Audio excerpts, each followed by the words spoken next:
The first reading today comes from the chapter entitled Louie, His Cousin, and His Other Cousin. Downstairs from Mimi's is a basement apartment that Mimi's mother fixed up and rented to a Puerto Rican family, Louie's family. Louie is the oldest in a family of little sisters. He's my brother's friend, really, but I know he has two cousins and that his t shirts never stay tucked in his pants. Louie's girl cousin is older than us.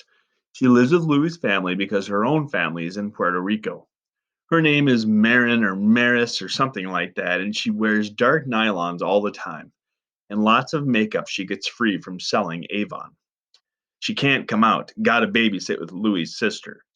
But she stands in the doorway a lot, all the time singing, clicking her fingers the same song.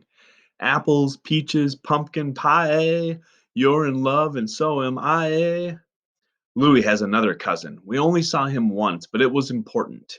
We were playing volleyball in the alley when he drove up in this great big yellow Cadillac with white walls and a yellow scarf tied around the mirror. Louis's cousin had his arm out the window.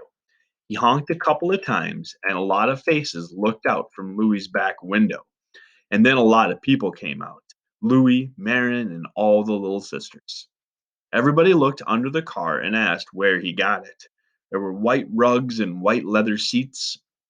We all asked for a ride and asked where he got it. Louis's cousin said, "Get in." We each had to sit with one of Louis's little sisters on our lap, but that was okay. The seats were big and soft like a sofa, and there was a little white cat in the back window whose eyes lit up when the car stopped or turned. The windows didn't roll up like in ordinary cars. Instead, there was a button that did it for you automatically. We rode up the alley and around the block 6 times, but Louis's cousin said he was going to make us walk home if we didn't stop playing with the windows or touching the radio. The seventh time we drove into the alley, we heard sirens. Real quiet at first, but then louder. Louis's cousin stopped the car right where we were and said, "Everybody out of the car." Then he took off, flooring that car into a yellow blur. We hardly had time to think when the cop car pulled in the alley going just as fast. We saw the yellow Cadillac at the end of the block trying to make a left hand turn, but our alley is too skinny and the car crashed into a lamppost. Marin screamed and we ran down the block to where the cop car's siren spun a dizzy blue. The nose of that yellow Cadillac was all pleated like an alligator's, and except for a bloody lip and a bruised forehead, Louis's cousin was okay.